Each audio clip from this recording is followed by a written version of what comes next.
Hello, ladies and gentlemen. My name is John Joga, host of the Health and Wealth Podcast. I just want to give a quick shout out to Anchor for allowing content creators to profit off their assets through paid sponsorship. Thank you and enjoy the content. Yeah, I'm just chilling. I can't say too much though. I had my counter redone. Oh, finally? Yeah, dude. Yo, you guys take the kitchen sink for granted. Honestly.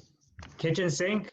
Woo-wee. When you have to wash dishes in the bathroom, that's when you know it's real, man. Oh, man. Right. Yeah, because I didn't have a kitchen sink for a week, dude. That's tragic. Definitely.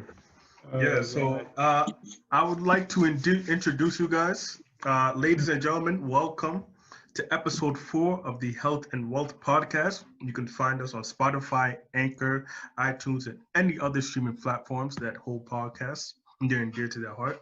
I am your host, John Joga, and I'm joined with Collins Magado. Walter Ogendo. Yes, and we are the Health and Wealth Podcast. So, fellas, we just had a quick chat. I know you guys are feeling good.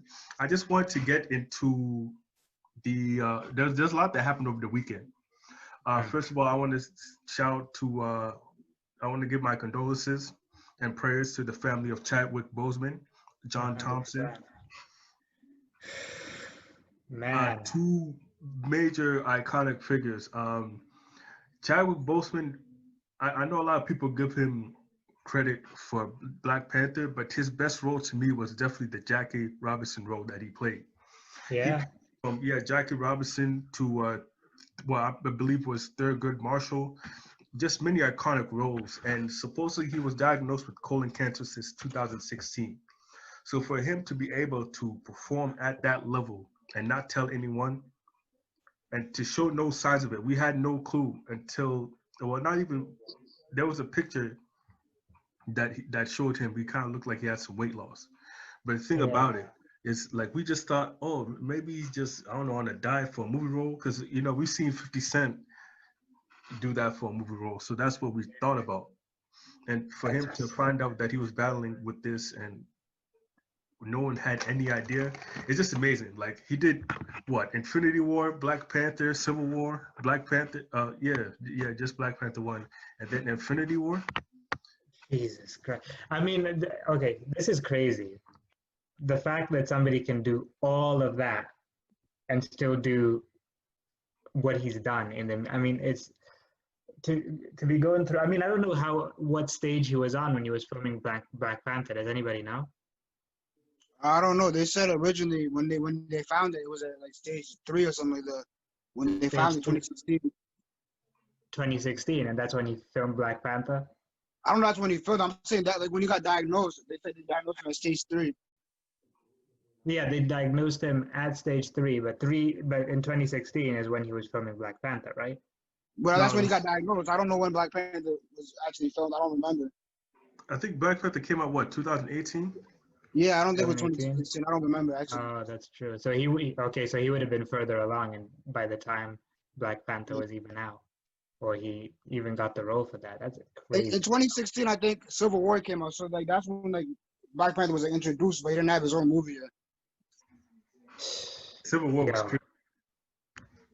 And what a role for him, especially like to blow up in that way, playing that role of Black Panther. That even my mom doesn't watch superhero movies or Marvel or DC or anything like that. Even my mom watched Black Panther. That movie was a big deal. Yeah, because you see how it inspired the little kids. Like I remember when it came out, you saw the little kids when they was watching it, how they was inspired. Like that's the thing that I enjoy seeing the kids inspired. It's I mean, because we didn't have that, right? There was no Black superheroes. We didn't have that at all, right? So there was you had to like, I don't even know. You had to just follow whoever was the superhero at the time. If it was Captain America, you're Captain America. Well, not even that. You just made characters black. Like I remember, like there's a thing. If you watch Dragon Ball Z, we just said Piccolo was black, even though he was green. Like, Yo, yeah. The best Hulk hands down, bro, is definitely the Edward Norton. The Edward Norton Hulk. no, it's not. That Then movie which Hulk? was trash. What are you talking about? Then which Hulk, Wilson? Then which Hulk? There's only one Hulk. That shit was trash. Oh my God. Bro, Wait, what are you talking about? There's been 3 different actors that played Hulk. Bro, there's one There's Hulk different Hulk movie. That movies. Edward Norton shit was trash. My guy, that was the best Hulk. Then who was better Oh then? my God. But Mark The one Ruffalo? that they have now that's been doing it for 10 years plus. Bro, not after Infinity War. Like, Not after Infinity War. bro. I love this. This is great. This is great. I have no idea what's going on. I haven't watched any of those, but I like to watch you guys go. That was Son, he talking about a guy who was Hulk for one time and that's it. Yeah, and then that was a one time. One and done. Killed it. Just like Joe Burrow at LSU. Oh my Nah, God. that's what trash. Yeah, all right. But nah, he definitely inspired like a lot of kids and like it's sort of like, yo, like you can't even complain about nothing no more. You gotta put in the work. That's the lesson to get from that. Definitely. Edward Norton. He's American? I don't know what his Yeah. nationality is, but he was only Hulk for one Boston, movie. yeah. He's from It's Boston. only I just, in one movie, but right now the current Hulk is Mark Ruffalo. yeah. Yeah, he doesn't really look like an Incredible Hulk, just by his picture. He just doesn't. I can get behind Mark Ruffalo. You know who should play the Incredible Hulk? Who? Who? You know the footballer named Hulk? Like Oh. soccer? Soccer player. His name is Hulk. I don't know. Dude, that dude look him up. He looks exactly like the Incredible Hulk, bro. He looks exactly like him, and his nickname is Hulk. He's like a Brazilian footballer. Mm. Oh, Well, I yeah, mean- yeah. Yeah, I know. Well, the Incredible Hulk is just like a monster that inside somebody that gets when he gets mad, he comes out. So like anybody Yeah. can play the Incredible Hulk. Yeah, I mean, you just have to paint him green, really. He's big enough. Exactly. Nah, but back in the day, Yeah. those Incredible Hulks was trash. When there was no like effects, they just painted you green and you had muscles. Like that was it.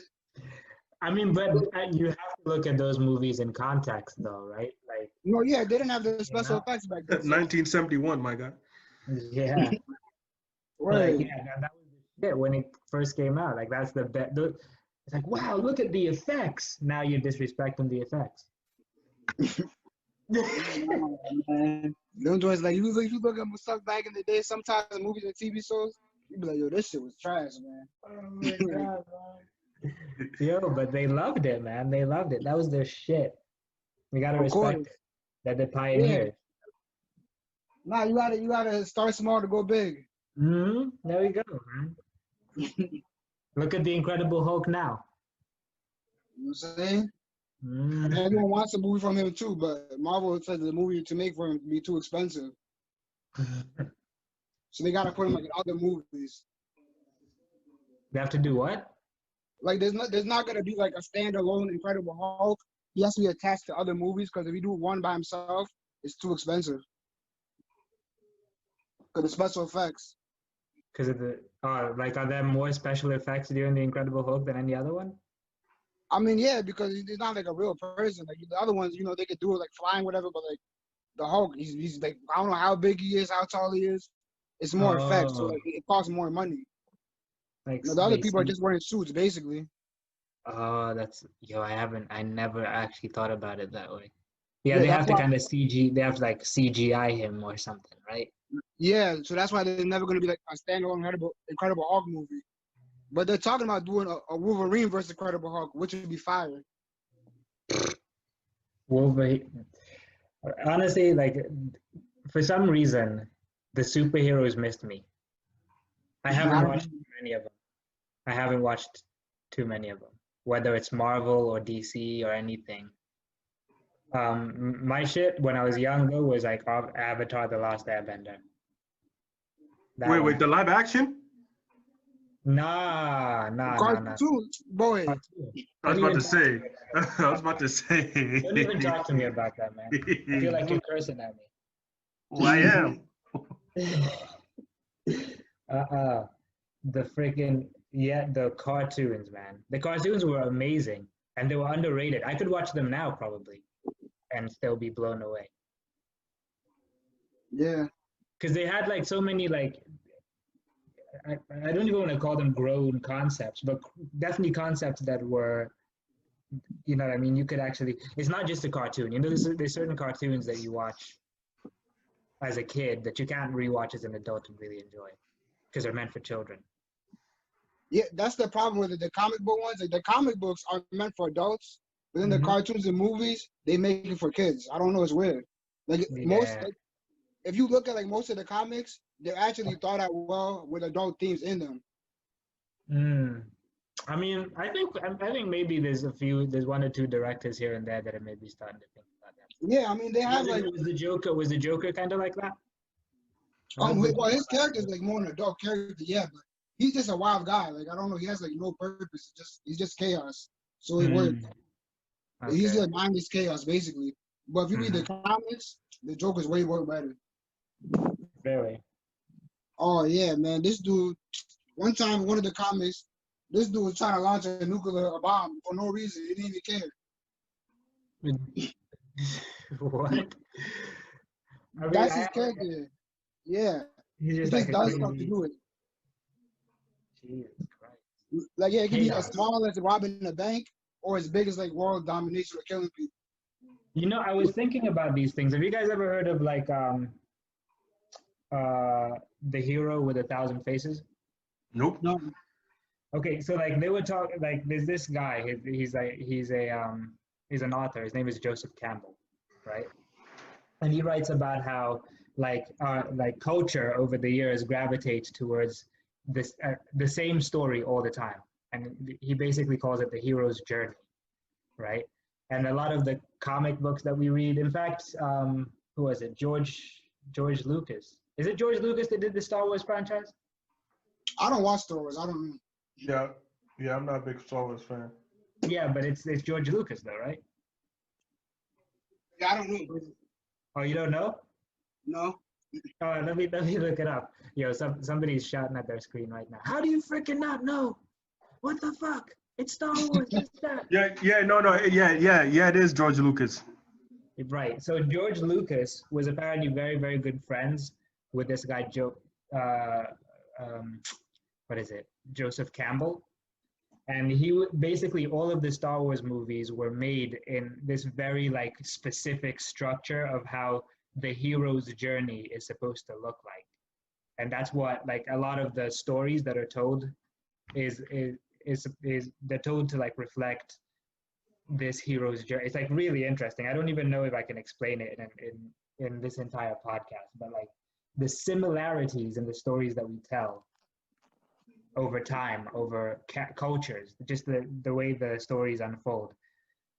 Like it's an actual science that storytellers actually really focus on. Yeah, I feel like I know what you're talking about, but I really can't explain it. Like heroes always go through like some sort of change that like they can't do it by the end of the movie. Like they're all glorious and they're a changed person with a new perspective. Yeah. Yes. I heard something about that. I think I saw something about that. But no, that was a good point you brought up, Walter, because I definitely, someone brought that up. It's like, heroes go through something that's life-changing or that it's a catastrophic event that if somebody else went through it, they might turn into evil. But for them, they saw a different perspective and it drove them to strive for it. Good.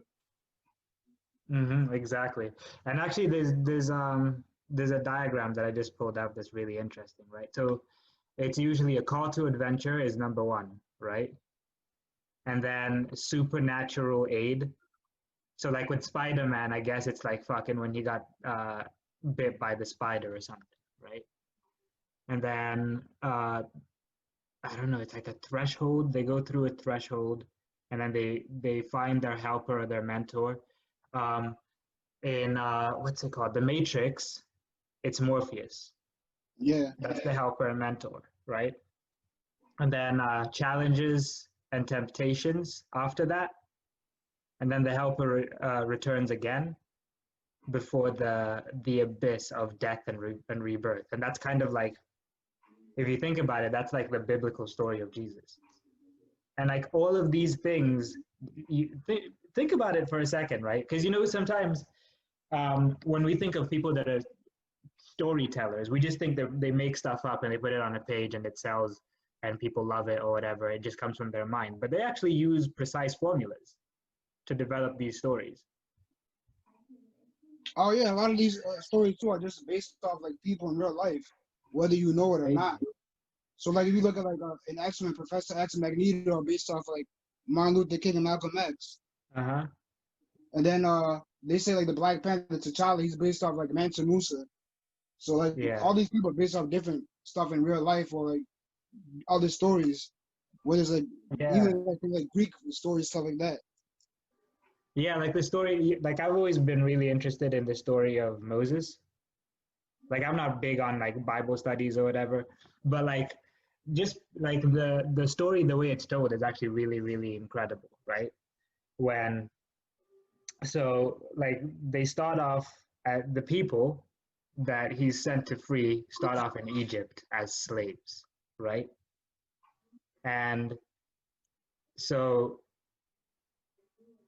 some supernatural person tells him, okay, well, I'm going to help, like in this case it was God, right? Tells him, oh, I'm going to help you free these slaves. You just go over there, you have the power, go free these slaves. He goes, he says, let my people go. And then they go through a desert, right?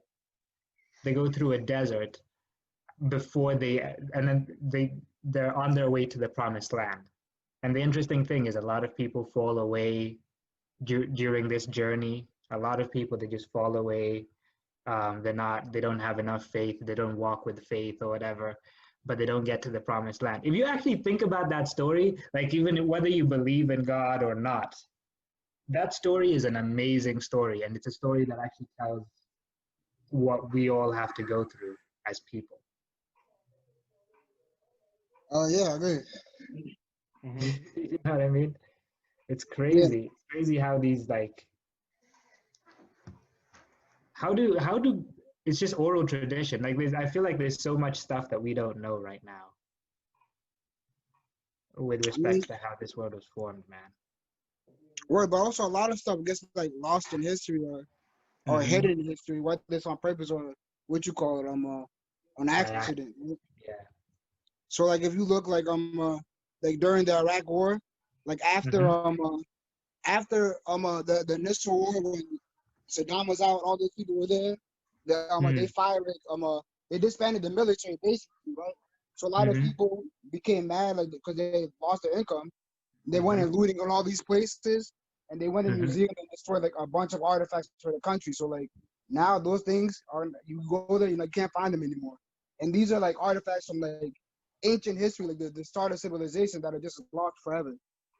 Yeah, and it's like the same thing with like, was it Egypt?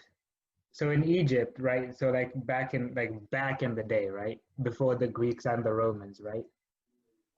Freaking a lot of these guys were schooled in Egypt, and there was a big library that I remember that was burned, the Library of Alexandria or something like that in Africa, where these guys like Socrates and Plato and all of these guys that you know, right, would actually go to Egypt to learn all of the things that they learned and disseminated throughout Europe. And just like that, imagine how much knowledge was lost when a library was burned back then. Nowadays, at least, like things are kind of permanent. You can, like, even if you try to delete something, it's still there in some form on the internet. Yeah. You know what I mean? So it's interesting before this, just how quickly people had to start over. I mean, yeah, but I mean, it's inevitable that things get lost in history. I don't think you can expect things to be preserved forever. So you think at some point in time we're gonna go through something like that? I mean, with the internet, it's hard to tell, but like maybe not like lost, but like change. Like they'll change the meaning of it. So like later down the line when they're teaching it, what happened will be what people know is different what actually happened. Yeah, but could there be a disaster big enough, right, that it would erase all of our knowledge at this point So in history?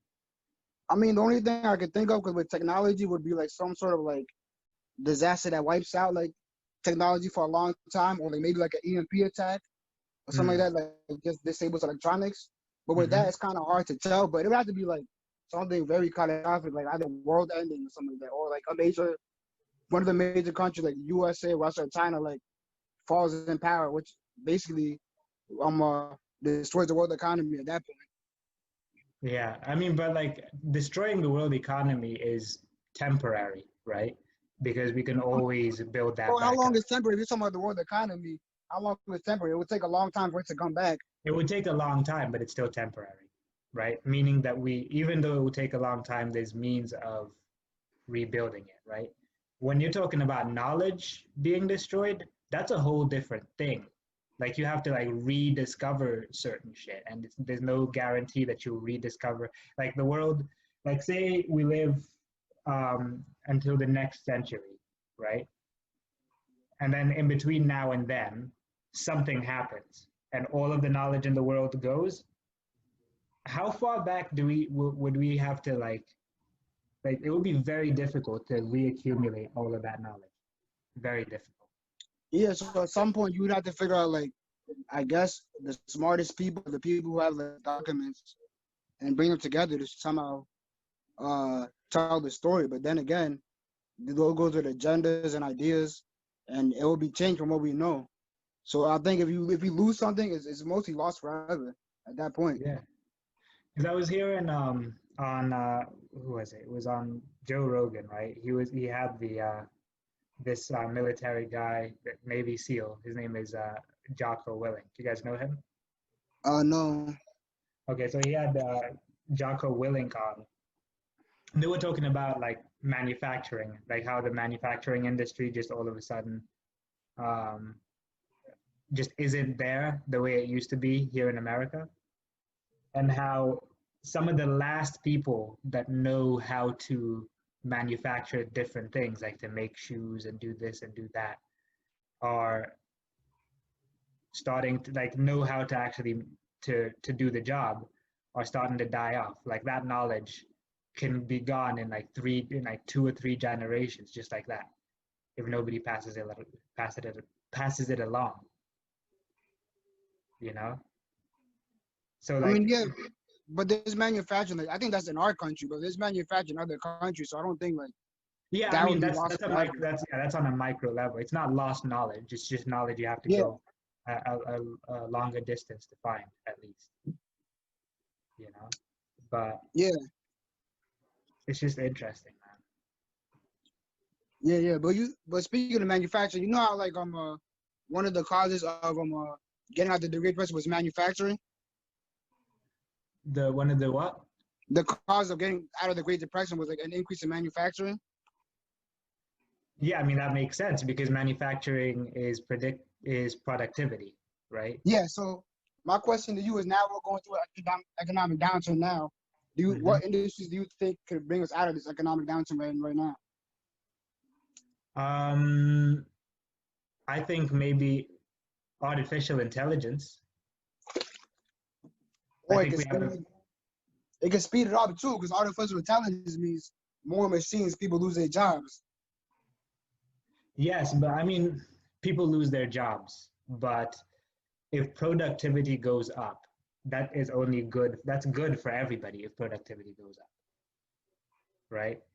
Like Hmm. it genuinely, like we might not see it because we're used to going to work and collecting a paycheck. People just have like their jobs will be repurposed, so they won't be have to be doing.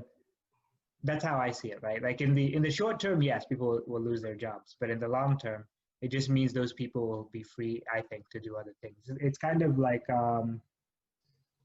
when I think about like horses, right? When we used to like ride horses before a car was a thing, right? We thought, and to some extent, maybe we need less horses, right? But we've still repurposed them. They're used for different purposes now than they used to be used back in the day. Nobody's is using a horse to get across country. Yeah, I guess that's like a thing with growing technology, I guess. But I don't know, with AI it's just tricky because like AI is like not just one thing, and how it affects different sectors of business is still yet to be seen. Like we're still in the extreme early stages of AI. Like when we have like AI on our phones, it's probably like what? When did Siri come out? 2011, 2012? Yeah. So it's still a very early thing. Whatever the Yeah, iPhone 4 came out, that was the first like AI powered thing. You know what I mean? Yeah. I mean, it is still early, but at the speed at which things advance now compared to like the past, we can't even fathom. Like 50 years in the past is like 10 years now. Yeah. But also with You know AI, what I the mean? thing is, we have like less control over it because if we're talking about artificial intelligence, it's programmed to learn for itself and make decisions for itself. So that's the problem that we have to watch out for too. Yeah, the ethics, right? Like when, like, Exactly. yeah, like I was listening to this conversation about it where they were like, okay, so obviously AI is going to keep improving, right? Because that's just that how things tend to go. Things tend to improve throughout time, right? And as it starts to improve, will it start to gain its own agenda and start doing things that are and start to view us the way we view ants? iRobot. Is that the plot of iRobot? Yeah, that's the same way that I've seen some BS on Twitter. I mean, obviously it was fake, but like you know what I'm saying. You know, you gotta watch out for iRobot. You know, trying to bring the dinosaurs back, all that crap. Oof. Well, I mean, artificial intelligence, stuff like that, they don't have like it's not gonna have a moral compass, or if it does, it's based on the people who designed it. But the thing is not like they're just gonna gain intelligence and be evil. They're gonna find the most efficient ways to do things, right? So the most Yeah. efficient way to do things might be removing animals, land, or people from the equation. That's the thing. It's not like it's gonna be evil. Like I don't know. I don't think like the way the movies set it up is the way actually it's gonna turn out. I don't know. I mean, okay, so let's say you make an artificial intelligence type of thing that's just really, really good at producing paper clips, right? Now, as that thing advances and gets better and better and learns how to produce paper clips more efficiently, will it start to decide like will like if it gains a morality, will it just decide that actually the best way to produce paper clips is to kill everybody on Earth because they can be used as resources in some way to create paper clips? I watched that same video where you got that idea from. I watched that same video, so I know where he was going with that. But that's basically what they're trying to say. Like Yeah.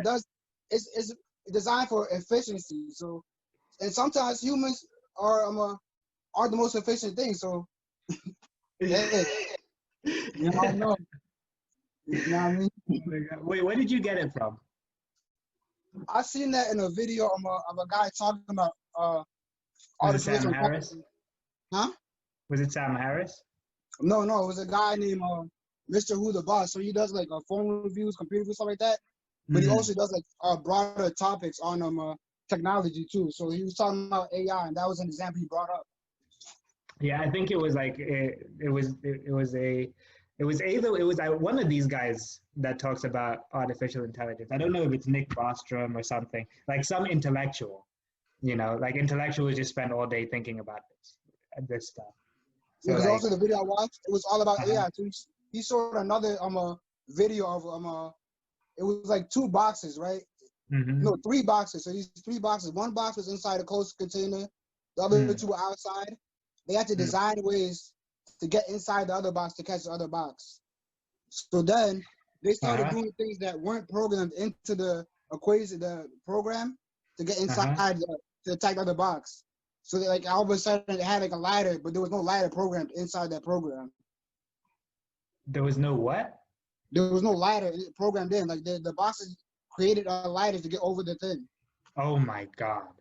Yeah. What? Wait, It was this like has the weirdest happened? thing.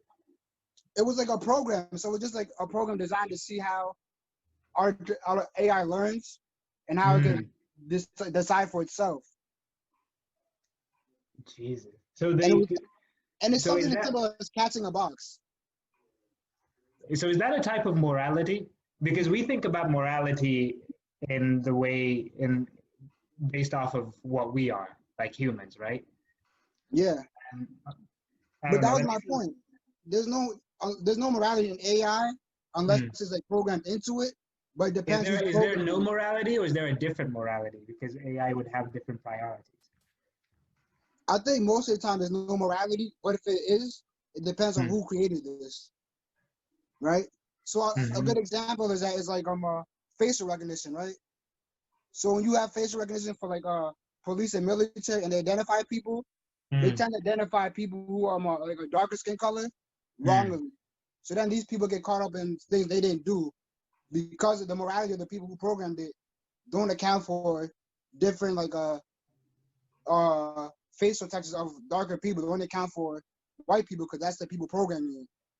Yeah, but So if you think about it, if you actually think about it, like these studies have been done on humans as well, and even black people tend to think that way about other black people oh no, I know I'm not saying based that off it's of just like tests. Yeah, yeah, I'm social not saying it's programming. just a white thing or black thing, but I'm saying it Uh-huh. depends whoever creates these programs, the morality of the program is based on them.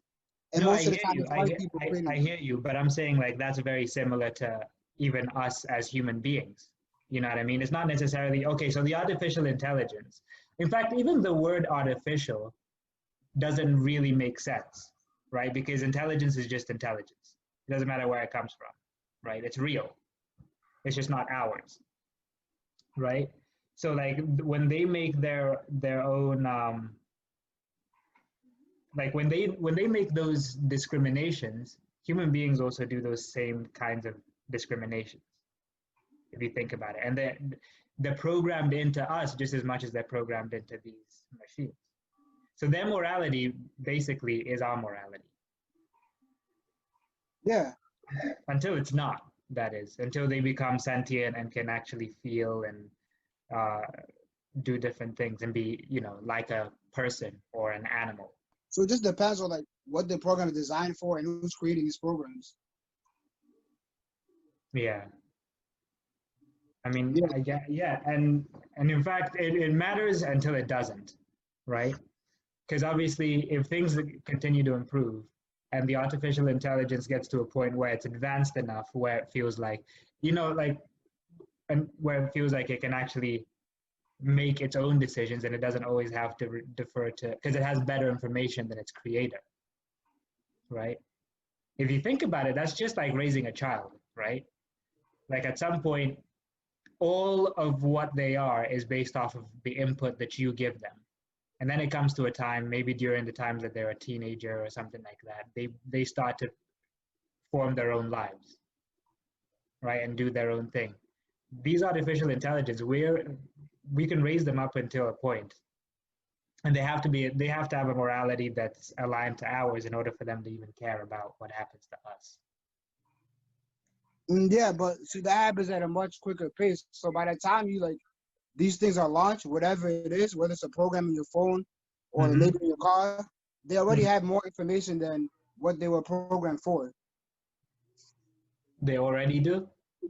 Yeah, by the time it's at launch, of course, or even like over through the years, right? So for our phones, for example, with our whether you're talking about Siri or Google Assistant, based on Uh-huh. the stuff people ask them, they already have like most of the information. Like probably after year one of being used, because people are using them, so they're gathering information from that.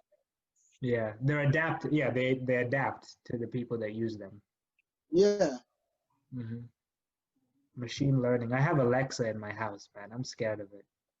I feel See, like that's it's one like of the things. Alexa, Siri, that's like the first step, basically. You know, yeah. you know what I'm saying?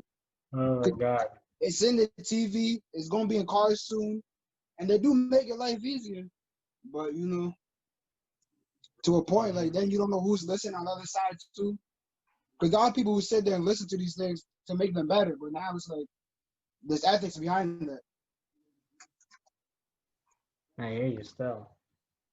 You know what I mean? So that's like a tough industry. But I mean, yeah, they could probably, but it's a young industry. Mm-hmm. But then everything's not aligned in the industry. So I don't know if like how far like how quickly that could catch up to our current situation right now. Could happen very quickly because things progress quicker as they move forward. That's just how things happen, right? Like if you think about even all of the revolution, like the difference between like I saw this really interesting thing about like how if you compare the agricultural revolution, like from the time people were hunter gatherers to the time that they were able to like actually raise crops and stuff, and then you compare that amount of time to the industrial revolution, and then now to this revolution. Every revolution takes a shorter and shorter amount of time to happen all the way. So imagine like a time when things just happen that quickly, like very quickly. No, so I understand what you're saying by like every resolution, the time is shorter. But I'm talking about like economic recovery right now. Like even though it's shorter, it's still going to be in a time of years, right? It's not going to be like a time of months or weeks. Yeah, I mean, yeah, that's true. That you would imagine. But I never want to discount anything because you never quite know. You never know. Yeah, 100%. But I mean, I don't think like there's, unless Google or Amazon working on something right now, I don't think there's anything that's going to be there. Like it has to be something that gives a lot of people jobs, basically, to cover for our economic thing. Because right now we have also a rent crisis where people can't pay their rent and they're being evicted. Yeah. Yeah, it's nuts. Yeah. So I don't know. Like most industries are going down too. So it's like, which industry can help us in this economic recovery? Hello, ladies and gentlemen. We are back with episode 5 of the Health and Wealth Podcast. I am your host, John Joga, and I am joined by Corbin. How y'all doing?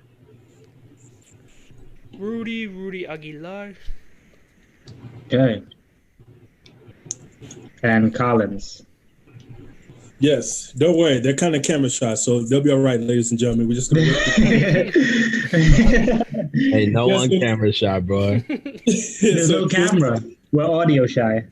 Yes, so we have special guests today. We have members of the Wealth Builders. New company coming soon. Watch out for that in the coming years. Yes, Corby and Rudy, thank you guys for joining us. I would do a round of applause when I'm just one person. So, woo! Yeah! All right! Woo-hoo! Yeah. If I had panties to throw on stage, I would throw them right now. You just throw roses. It's fine. Oh, roses? Roses? No panties? Like roses. No boxes? Yeah. No boxes. I'm good with that. No boxes. Okay. I mean, if you want to throw cash my way, that'd be great, man. Oh, man. Yeah, so obviously you guys know this is a very diverse podcast, very free podcast. We talk about anything. From sports, economics, money management. Disclaimer, we are not experts in anything. We're just here to spread awareness. So what's Rudy?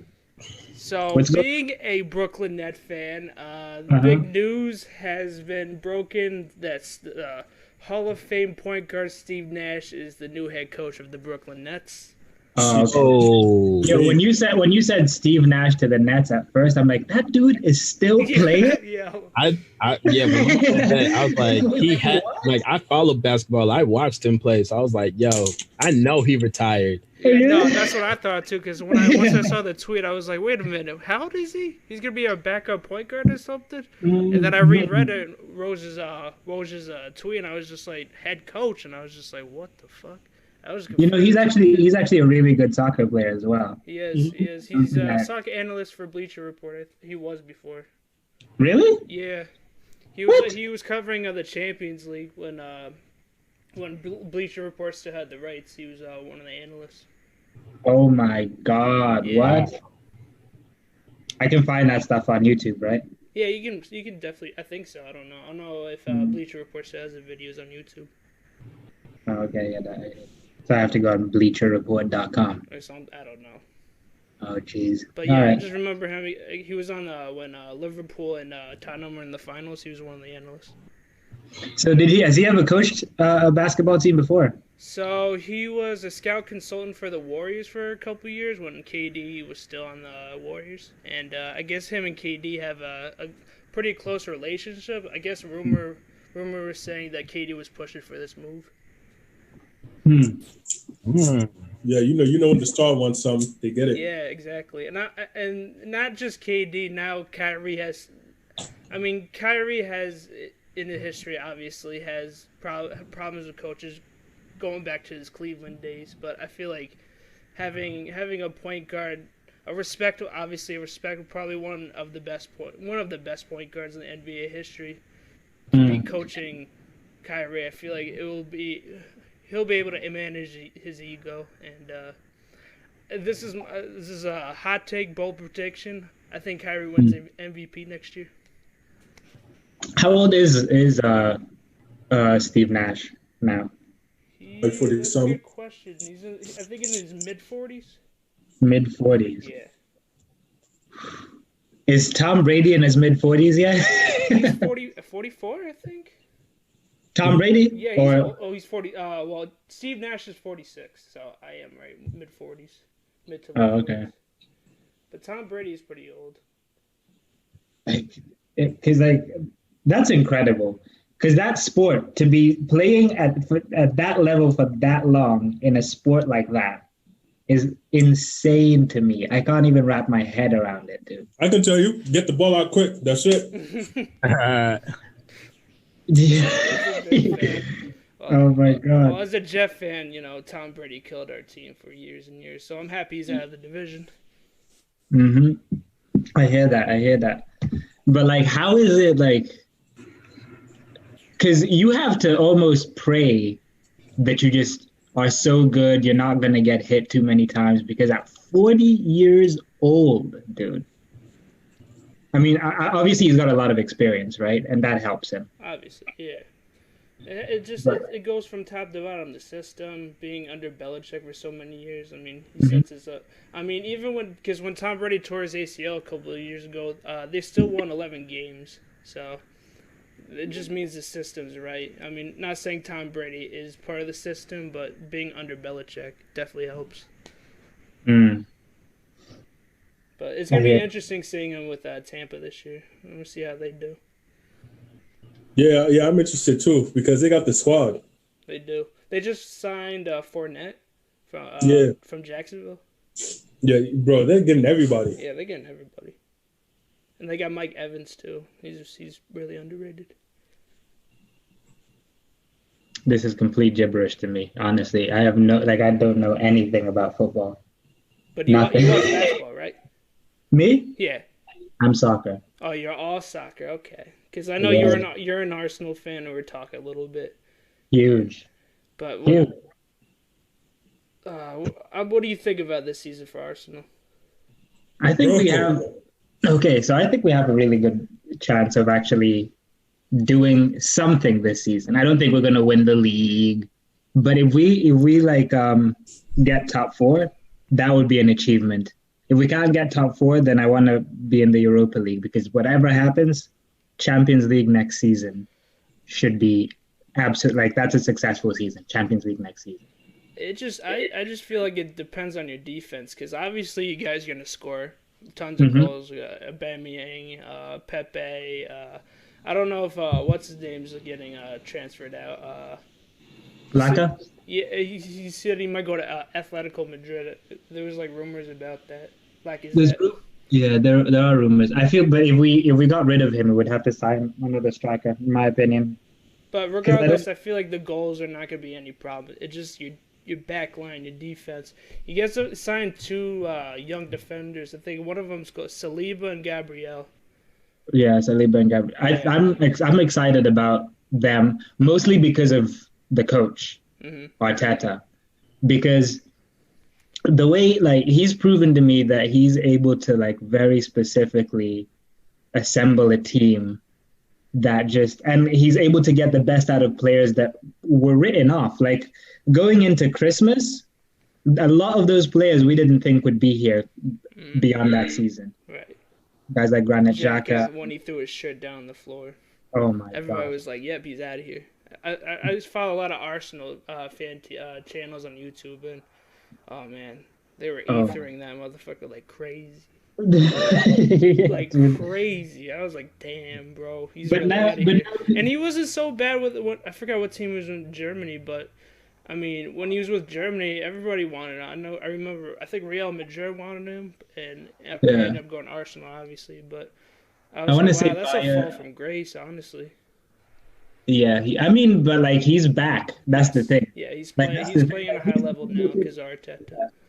Yeah, he's looking like the most important player on the team. Like when he doesn't play, we don't look the same. And a lot of people, like when he was captain, they didn't want him to be captain anymore. But everybody, like if Arteta turned around tomorrow and said, Xhaka, you're going to be the captain of Arsenal, nobody would complain because they recognize that he's elite. He's got captain material.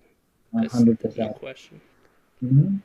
But I don't know, because I'm just afraid because Chelsea made so many signings this year, so they're going to be. I think they're competing for a league title. Obviously, you still got Liverpool. They just lost Wijnaldum to Barcelona. I heard. I think that was one of. You say they lost Wijnaldum to Barcelona, but I think they got rid of him because they're bringing in Thiago. Yeah, that's true. Okay, that makes sense. I was reading that. I'm like, huh. But and that's a Liverpool at the end of the day. Jurgen Klopp's still gonna keep him. Thiago is a big signing, bro. Mm-hmm. Obviously Liverpool, they can't really improve on last season. Mm-hmm. All right, so they're in like a weird, awkward position where everybody's coming at their neck now this season, but there's no new goal. Mm-hmm. Maybe they could win the league and the Champions League. That would in the same season. That would be the step up. A treble or something. Who knows? Or a treble or something. That would be the step up. So that's why.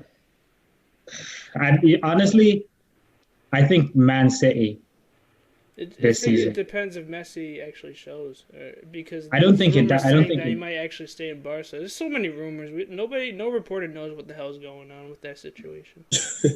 He might go to Juventus. Honestly, I'm just like, bro, that'd be sick if they both played on the same team.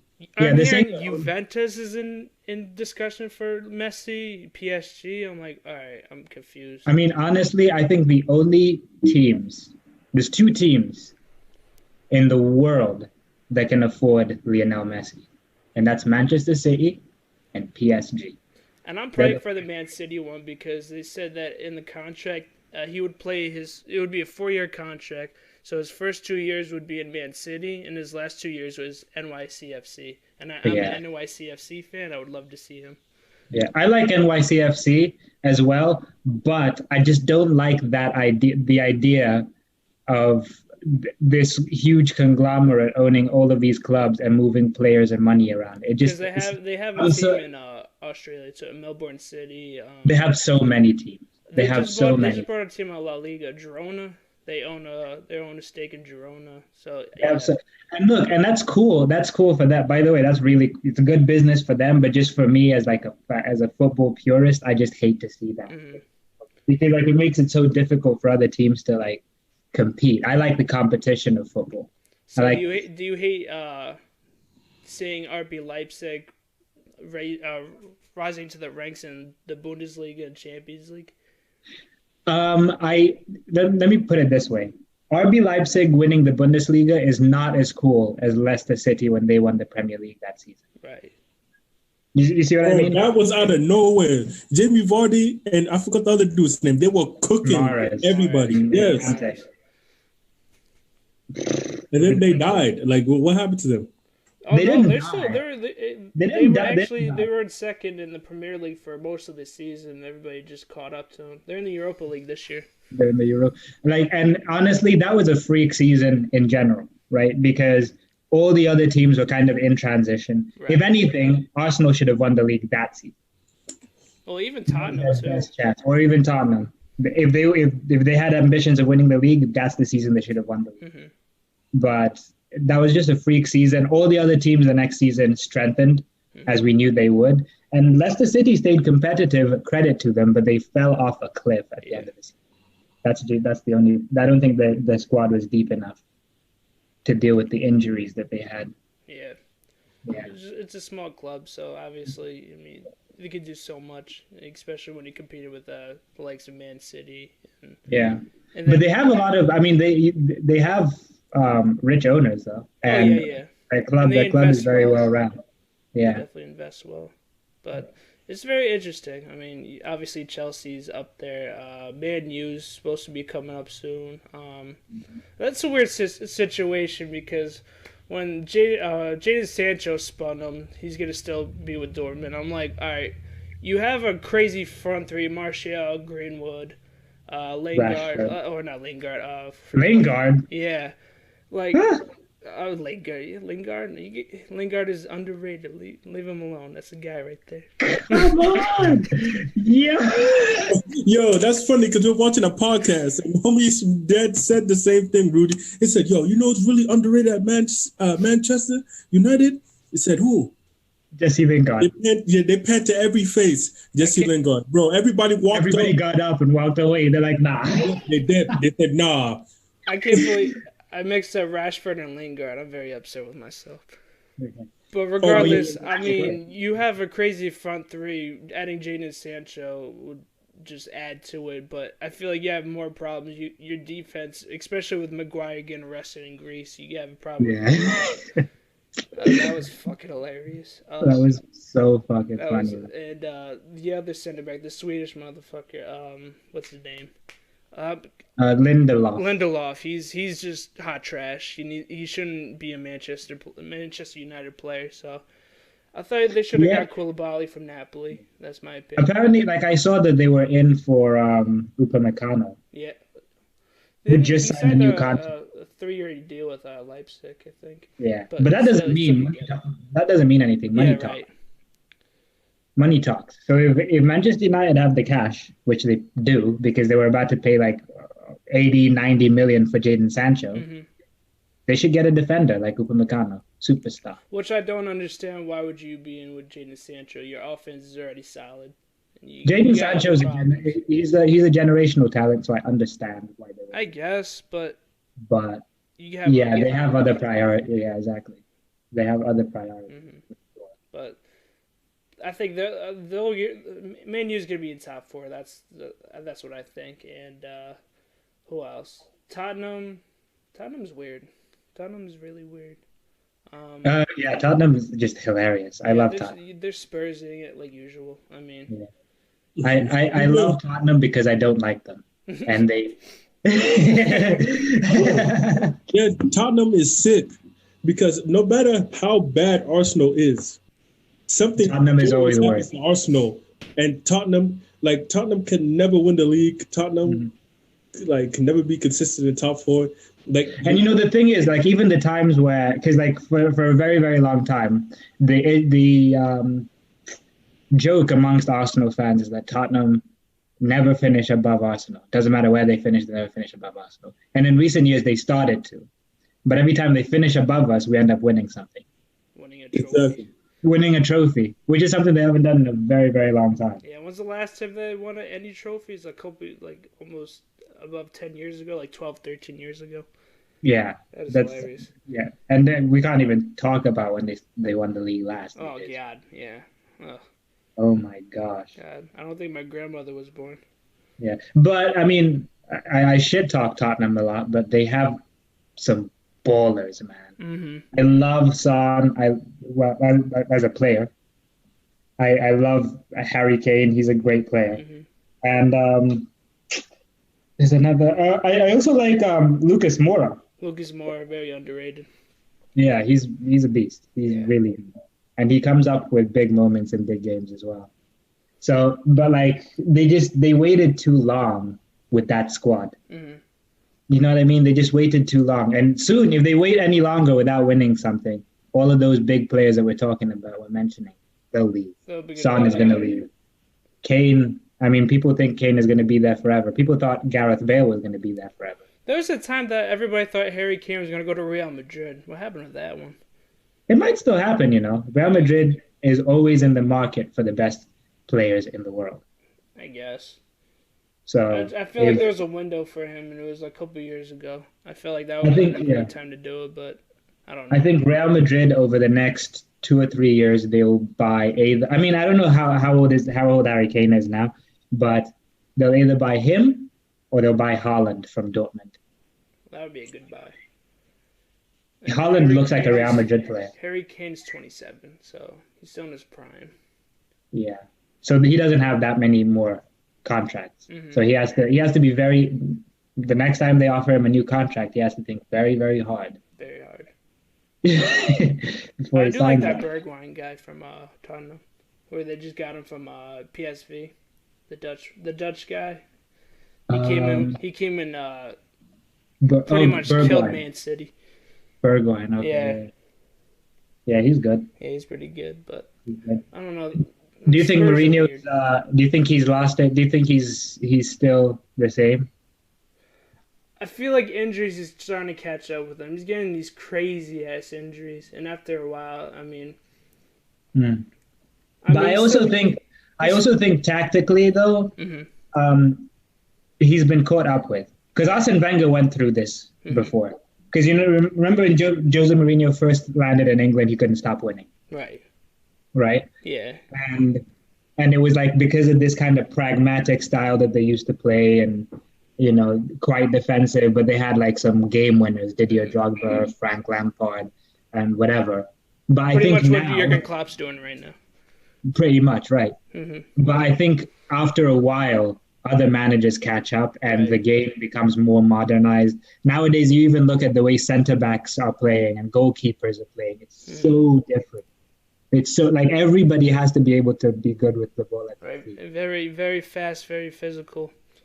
That's why how Bayern Munich won. Everybody's so physical. Everybody's so fit. Everybody's so like I saw the size of Alphonso Davies. That dude is a monster. He's a monster. Wait, is that guy from Watford? No, Alphonso Davies is like he's a Canadian. Is he Canadian? Yeah, he's a Canadian player that plays in Bayern Munich as a left wing back. I don't know what he is. He was a midfielder, and I guess the coach from Bayern transitioned him to was a left back because he originally was a midfielder. Yeah. Do they play with 3 at the back or 4? 4. They play with 4? Yeah, it was 4. But oh man, it's gonna be an interesting season. I'm telling you. Yeah, can't wait.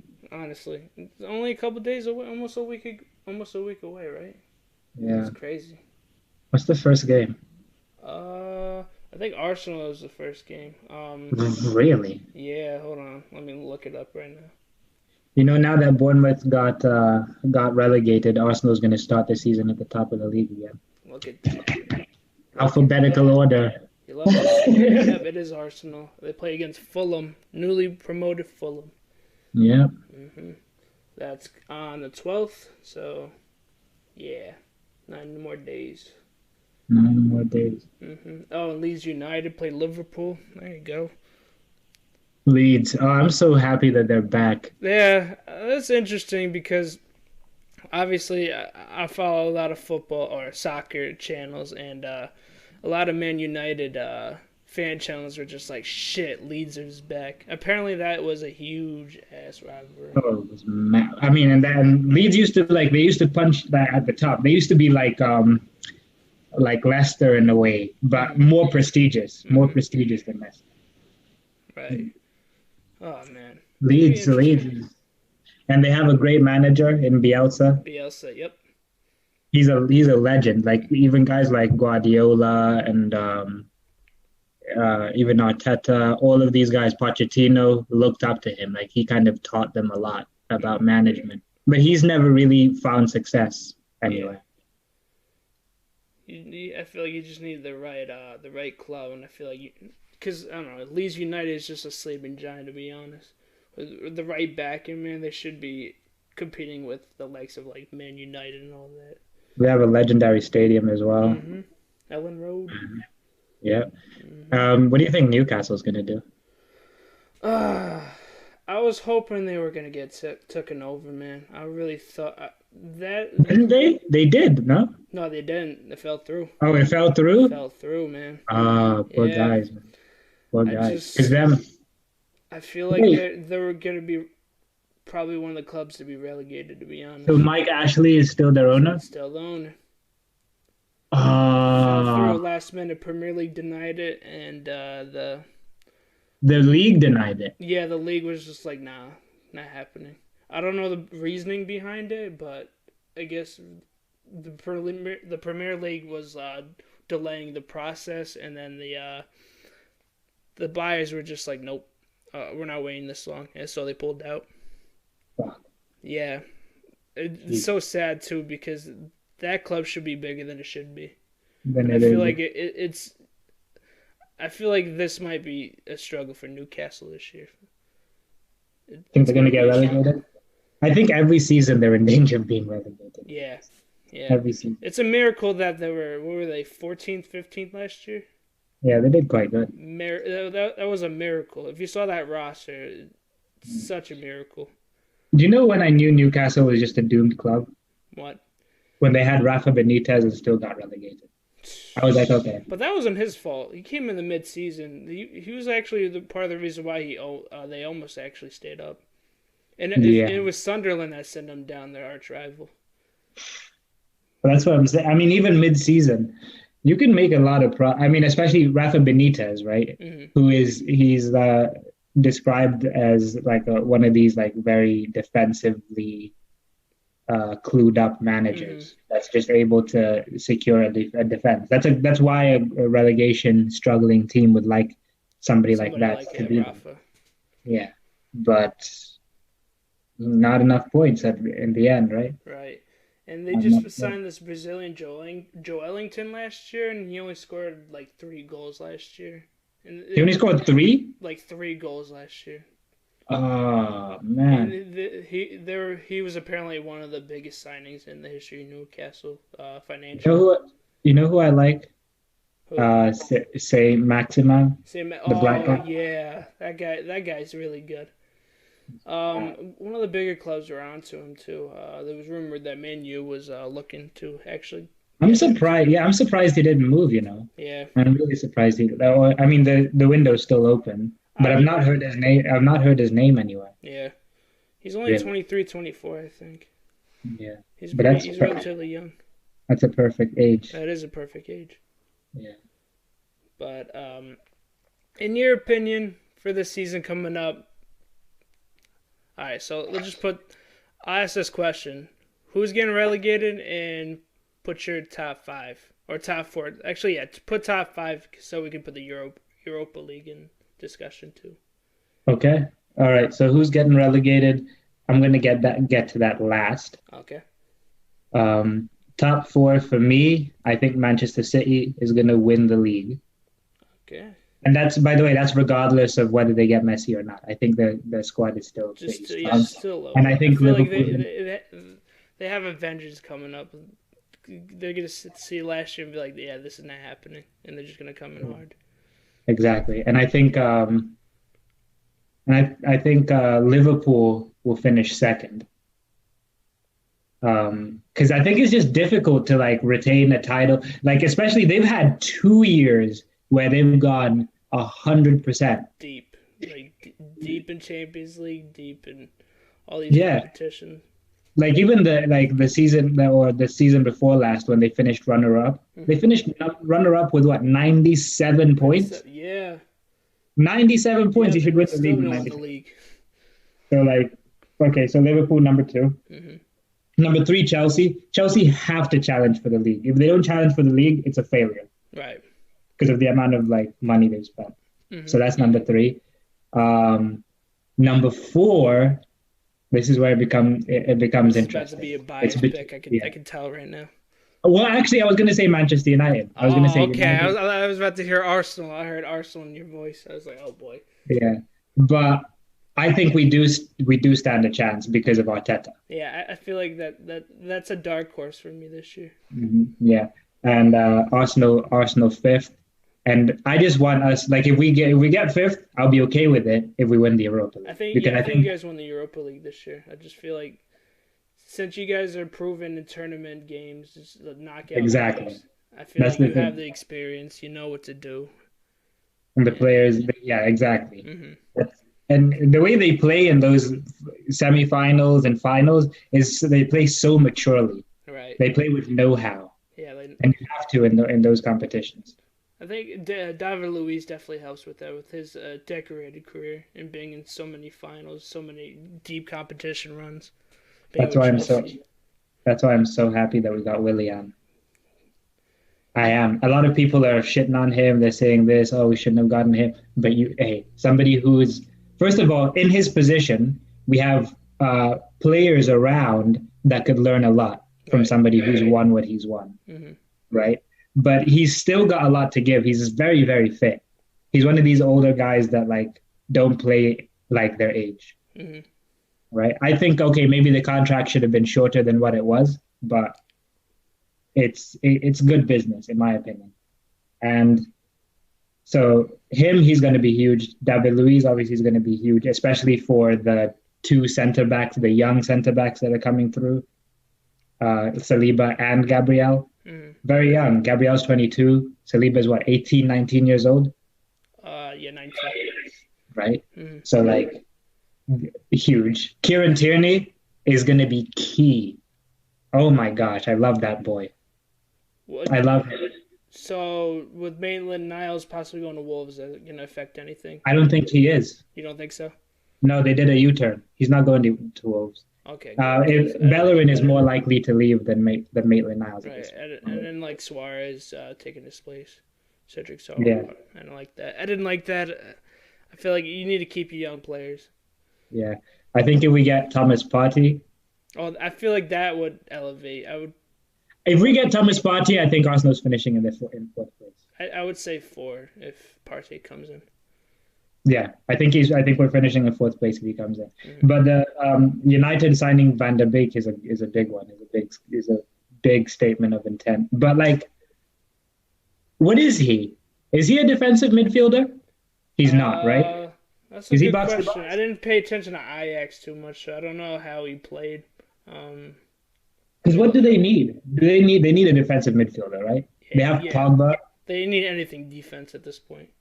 Yeah. Because they have Pogba and Bruno Fernandes, who are more attacking, and you need somebody else in that team. So I'm assuming that's going to be Van der Beek, that's going to take the other role in midfield. I mean, hopefully he's very good defensive. Well, not hopefully for me, but hopefully for them. For them, yeah. he's good defensively, and they need a center back. From the website I'm on right now, it says that he's very offensive. Like he runs up the field. He doesn't stay back. So I'd say, he goes on the attack more than the defense. So that's just another attacking threat for Man U. Yeah, they need the defensive signings then. They're top heavy right now. It's gonna be their undoing this year. Season like that, even like I rate all their players, but if they go into the season top heavy, I don't know. I don't know if they can sustain a challenge for 38 games in the season, because you need that defensive solidity. You just need it. And to be fair to them, they ended the season quite good defensively. Yeah, they did. But I just don't think they have enough there. I think the break definitely helped them too, because they were struggling before the break. Once they came back, everything just started to click. Do you believe in Ali on the wheel? Do you think he's the right Do you think he's the right manager for United? I don't think so. I'm yet to be convinced. I'll put it this way. I think Arteta is a better manager than Ali. I can't agree with that. You can or can't? No, I agree. I agree that Arteta is better. Yeah. So, and I think Jurgen Klopp is a better manager than Ali. I think maybe even Lampard is a better manager. I think Lampard is better. Right? Yeah, so, like, for me, out of the top 4, Manchester United have the weakest manager. Out of the top 5, let's say, they have the weakest manager. So, that's why I'm like, okay, let's see what he does this season. But I don't know. Tactically, I think he just kind of his players. He kind of got a little bit lucky in that like they gained momentum at the right time. And when a team gains momentum, it's like they can't be stopped because. Right. Remember, even Arsenal had that with Unai Emery. For 22 games, nobody could beat them. Mm-hmm. But they were mostly draws, too, to begin with. Yeah, true, but nobody could beat them. Mm-hmm. For 22 games. We had momentum. But the very next season, what happened? We couldn't stop losing.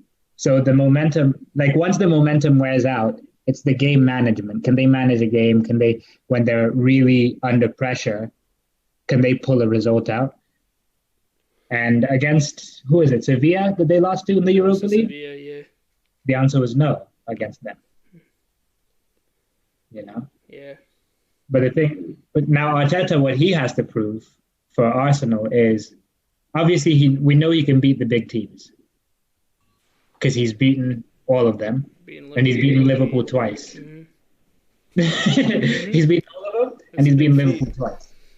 So now it's the 3-minute mark. Huh? 3-minute mark. Okay. Heard. And now it's. You guys want to continue this, but I don't know if I'll be able to continue it because we are about to be leaving the office soon. So I don't know if maybe one of you guys could maybe start up the next Zoom meeting if you guys continue it or decide to continue. All right, we'll just wrap it up. What do you think? Top 4 and then relegation. Then we'll just leave it from there. Okay. So relegation, who's going to get relegated? Is Villa still in the league? They got relegated. So they just if they don't keep Jack Grealish, they're getting relegated. Mm-hmm. Who else was in the dogfight? So Leeds came up. I think they're going to stay up. Struggling for most of the year. I don't think they're going to struggle again this year. I think they'll be respectable. Wait, who are the three that came up? Fulham, West Brom, and then Leeds United. Yeah. Okay, so I'm going to say West Brom is going to go down. I think Leeds is going to stay up. Mm-hmm. West Ham might go down as well. Mm-hmm. And what's the other team that I said? I said Fulham. Did you say Fulham? I think Fulham might stay up, You think? Yeah, I think West Ham will definitely go down, and Aston Villa. Aston Villa is dependent on Jack Grealish. That's so sad because that was a former big club too. They've won Champions League before. Aston Villa? Yeah. Yeah. That's sad. Yeah, that is sad. Yeah. But those are my 3. Okay. Do you agree with any of that, or would you swap anybody else? I say, what'd you say? Chelsea 3rd, right? Mm-hmm. I say 2. I say Man City wins the league, and then Chelsea goes 2nd, Liverpool 3rd, and Man U would be 4. Okay. And for some reason, Fulham always gets relegated once they get promoted, so I feel like Fulham gets relegated again. West Brom, and I can see Aston Villa. So yeah, those 3.